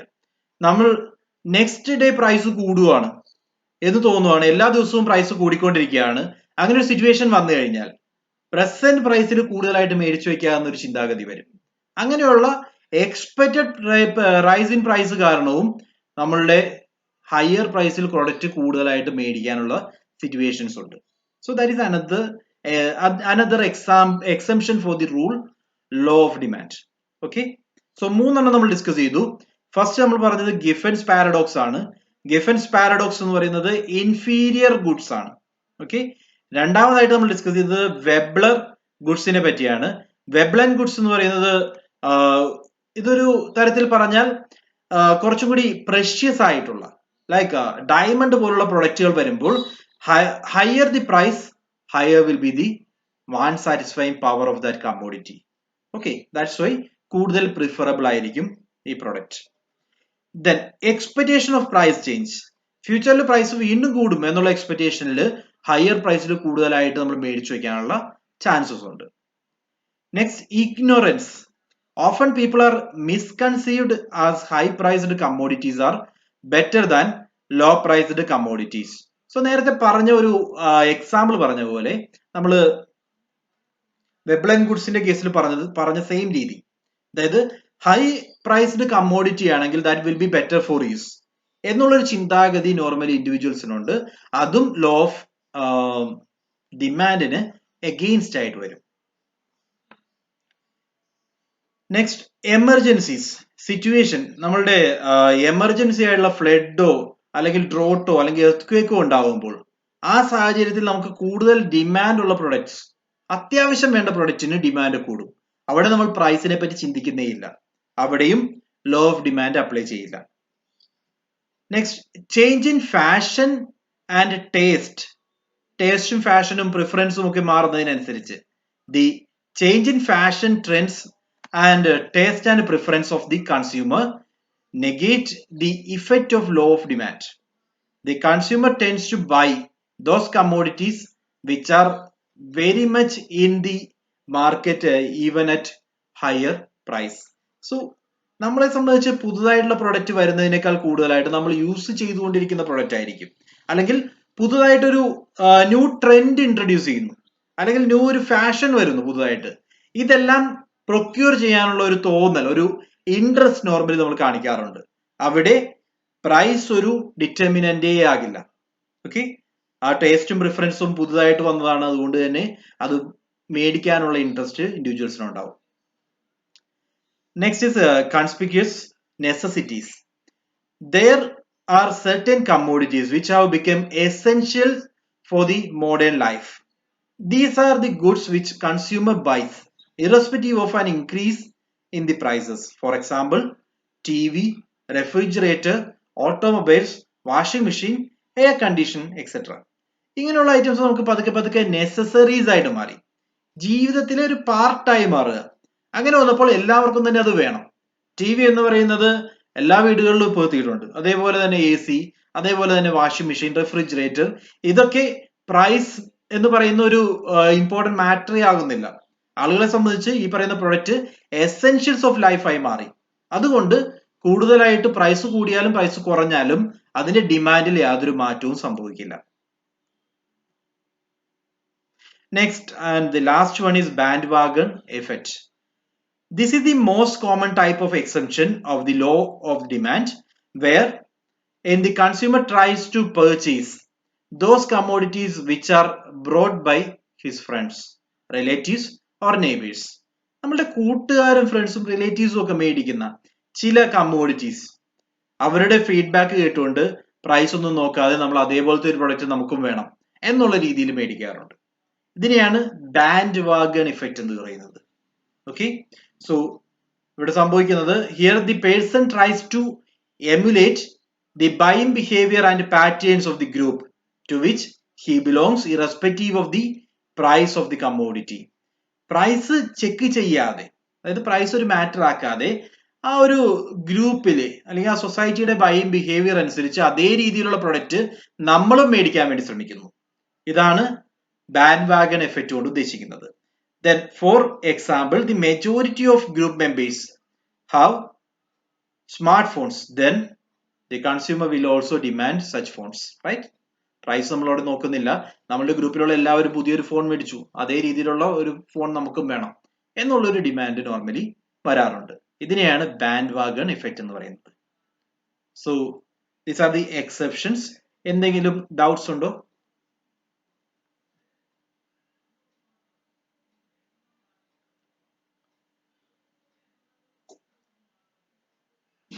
Any doubts?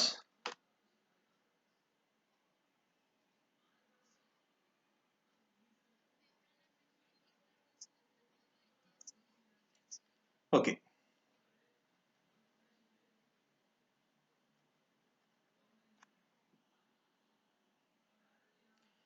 Next, reasons for law of demand. Reasons, എന്തുകൊണ്ട് ലോ ഓഫ് ഡിമാൻഡ് ഹാപ്പൻ ചെയ്യുന്നു? So ഇവിടെ നമ്മൾ നേരത്തെ പറഞ്ഞ ഫാക്ടേഴ്സ് ഉൾപ്പെടുത്തി എന്തൊക്കെയാണ് അതിന് പിന്നീടുള്ള റീസൺസ് എന്ന് ക്രോസ് ചെക്ക് ചെയ്യാൻ പോവാണ്. First is income effect, then substitution effect is there, utility, maximising behaviour, large number of consumers, several users of A product. ഇതെല്ലാം കൊണ്ടാണ് normally law of demand happen ചെയ്യുന്നത്. ഓരോന്നും നമുക്ക് ക്രോസ് ചെക്ക് ചെയ്യാം. First, substitution effect. It is seen when the quantity demanded for a commodity changes due to the change in price of the other closely related commodity. അതായത് ഇപ്പോൾ ഒരു price of the commodity decrease while the price of another is assumed to remain the same. Then the later becomes dearer and the demand for the cheaper commodity increases. അതായത് രണ്ട് products രണ്ടും close substitutes ആണെന്ന് വിചാരിക്കുക. രണ്ടിന്റെയും price നിലവിൽ 10 രൂപയാണ്. Okay, product A, product B. ഇതിൽ product ബിയുടെ പ്രൈസ് 9 രൂപയാക്കി മാറ്റിയാൽ എന്ത് സംഭവിക്കും? എ പ്രോഡക്റ്റ് മേടിച്ചിരുന്ന ഒരുപാട് പേര് പിന്നീട് ബി മേടിക്കാൻ തുടങ്ങും. ദാറ്റ് മീൻസ് പ്രൈസിലുള്ള ഒരു റിഡക്ഷൻ കാരണം ബി എന്ന് പറയുന്ന പ്രൊഡക്റ്റിന്റെ പ്രൈസ് ഡിമാൻഡ് കൂടുന്നു.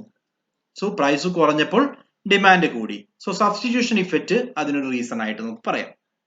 Okay, so let me repeat. Substitution effect എന്ന് പറയുന്നത് quantity demanded for a commodity increases due to change in price of one commodity. Close substitute ഉള്ളതിൽ ഒരു കമ്മോഡിറ്റിയുടെ പ്രൈസ് മാറുന്നത് കൊണ്ട് അതിലേക്ക് കൂടുതൽ ആളുകൾ ഡിമാൻഡ് ചെയ്യുന്നു. This is called substitution effect. Example പറയുകയാണെങ്കിൽ, suppose the price of tea decreases while the price of coffee remains unchanged. Then tea will be substituted for coffee and thus the demand for tea increases. So ടീയും കോഫിയുടെ പ്രൈസിൽ യാതൊരു വേരിയേഷനും വരുന്നില്ല, ടീയുടെ price കുറയുന്നു. അങ്ങനെയാണെങ്കിൽ കൂടുതൽ ആൾക്കാർ tea consume ചെയ്യാൻ വേണ്ടി start ചെയ്യും. ഇതാണ് സബ്സ്റ്റിറ്റ്യൂഷൻ ഇഫക്റ്റ് കൊണ്ട് ഉദ്ദേശിക്കുന്നത്. Second one, income effect. The income effect explains the change in demand due to the change in the real income of consumer as a result of change in price of the given commodity, such as when the fall in the price of a commodity, the real income or purchasing power of consumer increases. അതായത് ഒരു example വെച്ച് പറയുകയാണെങ്കിൽ, നേരത്തെ നിലവിലുള്ള price എന്ന് പറയുന്നത് 100 rupees ആണ്.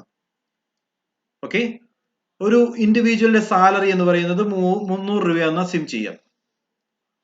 Such situations, ഈ 100 rupeesന്റെ കമ്മോഡിറ്റി അദ്ദേഹത്തിന് 3 എണ്ണം നിലവിൽ മേടിക്കാമായിരുന്നു.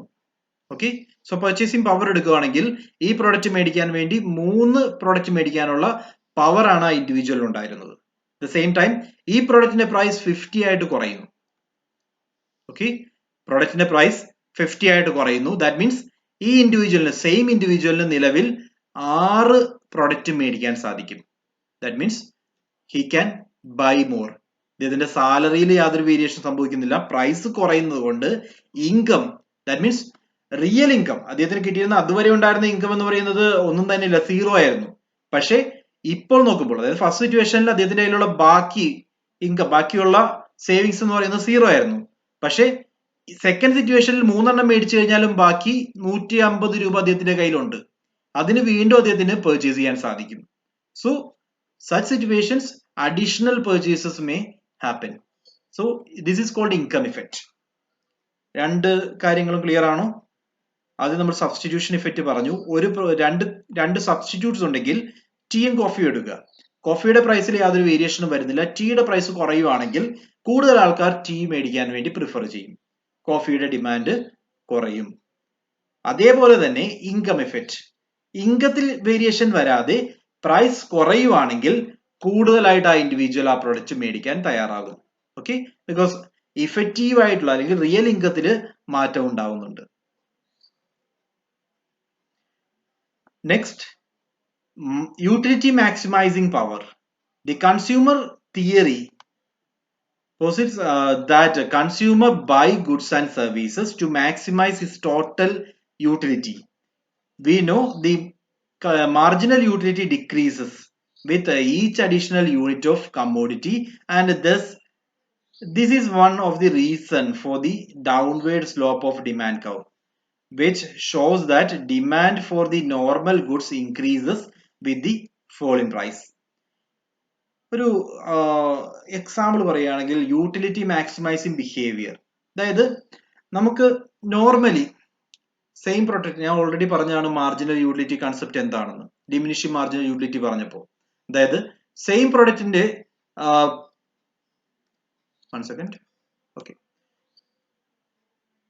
ഒരു എക്സാമ്പിൾ വെച്ച് പറയാം. A person exchanges his money income for the purchase of the commodity so as to maximize his satisfaction. He continues to buy the commodity as long as marginal utility of the money is less than marginal utility of the commodity. അതായത് ഈ ഇൻഡിവിജ്വലിന്റെ want satisfying power അല്ലെങ്കിൽ utility എന്ന് പറയുന്നത് ഓരോ product ഓരോ additional purchase ചെയ്യുമ്പോഴും അദ്ദേഹത്തിന്റെ utility കുറഞ്ഞുകൊണ്ടിരിക്കുകയാണ് ചെയ്യുന്നത്. ഓക്കെ, ഇൻ സച്ച് സിറ്റുവേഷൻസ് ഇദ്ദേഹത്തിന്റെ കയ്യിൽ കൂടുതലായിട്ട് കറൻസി കിട്ടുമ്പോൾ ഇദ്ദേഹം കൂടുതലായിട്ട് ഡിമാൻഡ് ചെയ്യാൻ തുടങ്ങും. ഓക്കെ, ബിക്കോസ് അദ്ദേഹത്തിന് കൂടുതൽ യൂട്ടിലിറ്റി ക്രിയേറ്റ് ചെയ്യും. കൂടുതൽ യൂട്ടിലിറ്റി വരുമ്പോൾ പതുക്കെ ഒരു പോയിന്റ് വരെ, അതുകൊണ്ടാണ് ആ ഒരു പോയിന്റ് പറഞ്ഞത്, ആ ഒരു പോയിന്റ് വരെ he will buy more. Point എത്തുമ്പോൾ അവിടെ ഡിമാൻഡ് ഓൾമോസ്റ്റ് എൻഡ് ആകും. സോ നിലവിലുള്ളതിനേക്കാൾ ഓൾറെഡി മേടിച്ചതിനേക്കാൾ അഡീഷണൽ യൂണിറ്റ്സ് മേടിക്കാനുള്ള റീസൺ യൂട്ടിലിറ്റി മാക്സിമൈസിങ് ബിഹേവിയറും ആയിട്ട് വരാം. Okay, so let me repeat. A person exchanges his money income, അദ്ദേഹത്തിന്റെ money currency, okay, money income for the purchase of commodity so as to maximize his satisfaction. ഇതിന്റെ satisfaction maximise ചെയ്യാൻ വേണ്ടി കമ്മോഡിറ്റിയിലേക്ക് ഇദ്ദേഹത്തിന്റെ money income അദ്ദേഹം convert ചെയ്യുന്നു. So he continues to buy the commodity as long as his marginal utility of money is less than marginal utility of commodity. ഈ പറഞ്ഞ കറൻസിയുടെ അദ്ദേഹത്തിന്റെ യൂട്ടിലിറ്റി, മാർജിനൽ യൂട്ടിലിറ്റി, കറൻസി തിരിച്ചു പിടിച്ച് കയ്യിൽ വെക്കാനുള്ള ആഗ്രഹം, അതും അതോടൊപ്പം തന്നെ ആ പ്രൊഡക്റ്റ് മേടിക്കാനുള്ള രണ്ട് യൂട്ടിലിറ്റി ആണ് അവിടെ വരുന്നത്. Marginal utility for money and marginal utility for the commodity. ഈ മാർജിനൽ യൂട്ടിലിറ്റി ഫോർ മണി എപ്പോഴാണോ മാർജിനൽ യൂട്ടിലിറ്റി ഓഫ് കമ്മോഡിറ്റിയേക്കാൾ കൂടുതലാവുന്നത് ആ പോയിന്റ് വരെ he will tends to buy. Okay, so concept ഉദ്ദേശിക്കുന്നത് അതാണ്. ഇദ്ദേഹത്തിന്റെ കൂടുതൽ കറൻസി കിട്ടുവാണെങ്കിൽ, കൂടുതൽ മണി കിട്ടുവാണെങ്കിൽ കൂടുതൽ പ്രൊക്യൂർ ചെയ്യും അപ് ടു എ പോയിന്റ്. ആ പോയിന്റ് എന്ന് പറയുന്നത് ഏത് പോയിന്റിലാണോ മണിയോടുള്ള യൂട്ടിലിറ്റി, കറൻസിയോടുള്ള അല്ലെങ്കിൽ മണിയോടുള്ള യൂട്ടിലിറ്റി പ്രൊഡക്റ്റിനോടുള്ള യൂട്ടിലിറ്റിയേക്കാൾ കൂടുതലാവുന്നത്. ഓക്കെ, ദാറ്റ് മീൻസ് ഇദ്ദേഹത്തിന്റെ പ്രൊഡക്റ്റിന്റെ മാർജിനൽ യൂട്ടിലിറ്റി എപ്പോഴാണോ സീറോ ആവുന്നത് അതുവരെ he will tends to buy goods. This is called utility maximising behaviour. Okay, next, large number of consumers. The effect of demand due to the change in the number of consumers as a result of change in the price also causes the demand curve to slope downwards. So നമ്മുടെ number of ബയേഴ്സിന്റെ എണ്ണത്തിലുള്ള കൂടുതൽ. Okay, ഒരുപാട് ആളുകളുണ്ട്, അതായത് price കുറഞ്ഞു എന്ന് പറഞ്ഞു കഴിഞ്ഞാൽ customers കൂടുതലായിട്ട് പർച്ചേസ് ചെയ്യും. So number of times the product was sold എന്ന് പറയുന്നത് മാറിക്കൊണ്ടിരിക്കും, കൂടിക്കൊണ്ടിരിക്കും. അതും ഒരു റീസൺ ആയിട്ട് നമുക്ക് പറയാം. സോ പ്രൈസ് കുറയുകയാണെങ്കിൽ നമ്പർ ഓഫ് കൺസ്യൂമേഴ്സിന്റെ എണ്ണത്തിൽ കൂടുതൽ സംഭവിക്കും. അതാണ് മറ്റൊരു reason. Next, varied uses of the products. This is one of the important reasons for the law of demand, which explains that product has several uses and that can be utilized for different purposes. When the price of the commodity rises, then the consumer restricts its uses to the most important purpose. On the other hand, if the commodity becomes cheap, then it can be utilized for all kinds of purposes, whether important or not. ഒരു പ്രൊഡക്റ്റിന് തന്നെ പല uses ഉണ്ട്. Okay, ഒരു പ്രൊഡക്റ്റിന് പല uses ഉണ്ട്. അതുകൊണ്ട് തന്നെ എപ്പോഴെങ്കിലും ഇതിന്റെ പ്രൈസ് ഒരുപാട് കൂടി നിൽക്കുകയാണെങ്കിൽ ഏറ്റവും ഇമ്പോർട്ടന്റ് ആയിട്ടുള്ള യൂസിന് വേണ്ടി മാത്രമായിരിക്കും അത് ഉപയോഗിക്കുക. വെറാസ് പ്രൈസ് കുറഞ്ഞു നിൽക്കുകയാണെങ്കിൽ നമ്മളുടെ എല്ലാ ആവശ്യത്തിനും വേണ്ടി ആ കമ്മോഡിറ്റി നമുക്ക് യൂസ് ചെയ്യാൻ സാധിക്കും. ഓക്കെ, എക്സാമ്പിൾ പറയുകയാണെങ്കിൽ, if the price of coal increases, കോളിന്റെ പ്രൈസ് കൂടുന്നു, then it will be used in industries where it is an essential raw material, whereas it demand for less important use such as household bonafide gets reduced. So ബോൺഫയറിന് വേണ്ടി ഉപയോഗിക്കുന്ന രീതിയിലുള്ള, normally കൽക്കരിയുടെ price എന്ന് പറയുന്നത് കുറവാണ്. ഈ കൽക്കരിയുടെ price കൂടുന്ന ഒരു situation സംഭവിച്ചാൽ, പ്രൈസ് കൂടുവാണെങ്കിൽ ഡിമാൻഡിന് എന്ത് സംഭവിക്കും? ഏറ്റവും ഇമ്പോർട്ടന്റ് ആയിട്ടുള്ള യൂസുകൾക്ക് വേണ്ടി മാത്രമായിരിക്കും പിന്നീട് ആ പ്രൊഡക്റ്റ് യൂസ് ചെയ്യുന്നത്. മുമ്പ് എല്ലാ കാര്യങ്ങൾക്കും നമ്മൾ ഉപയോഗിച്ചിരുന്നു, അതായത് നമ്മളുടെ ബോൺഫയറിനൊക്കെ വേണ്ടി, ഹൗസ് ഹോൾഡ് കൺസംഷന് വേണ്ടി ഉപയോഗിച്ചിരുന്നു. അത് മാറിയിട്ട് ഇൻഡസ്ട്രിയൽ കൺസംഷന് വേണ്ടി മാത്രമായിരിക്കും പ്രൈസ് കൂടിയിരിക്കുന്ന സിറ്റുവേഷനിൽ യൂസ് ചെയ്യുക. വെറസ് പ്രൈസ് കുറയുവാണെങ്കിൽ നമ്മൾ അത് എല്ലാ കാര്യത്തിനും വേണ്ടി ഉപയോഗിക്കാൻ വേണ്ടി തുടങ്ങും. ഇതാണ് വേരീഡ് യൂസ് ഓഫ് പ്രൊഡക്റ്റ് എന്നുകൊണ്ട് ഉദ്ദേശിക്കുന്നത്. ഒരു പ്രൊഡക്റ്റിന് മൾട്ടിപ്പിൾ യൂസസ് ആണ്. If the prices are high, ഏറ്റവും ഇമ്പോർട്ടന്റ് ആയിട്ടുള്ള യൂസസിന് വേണ്ടി മാത്രമേ നമ്മൾ ഉപയോഗിക്കൂ. പ്രൈസസ് ലോ ആണെങ്കിൽ നമ്മൾ ഡിഫറെന്റ് കാര്യങ്ങൾക്ക് വേണ്ടി, വ്യത്യസ്തമായിട്ടുള്ള ഉപയോഗത്തിന് വേണ്ടി ആ സെയിം പ്രൊഡക്റ്റ് ഉപയോഗിച്ചെന്നിരിക്കും. ഓക്കെ, ക്ലിയർ ആണോ?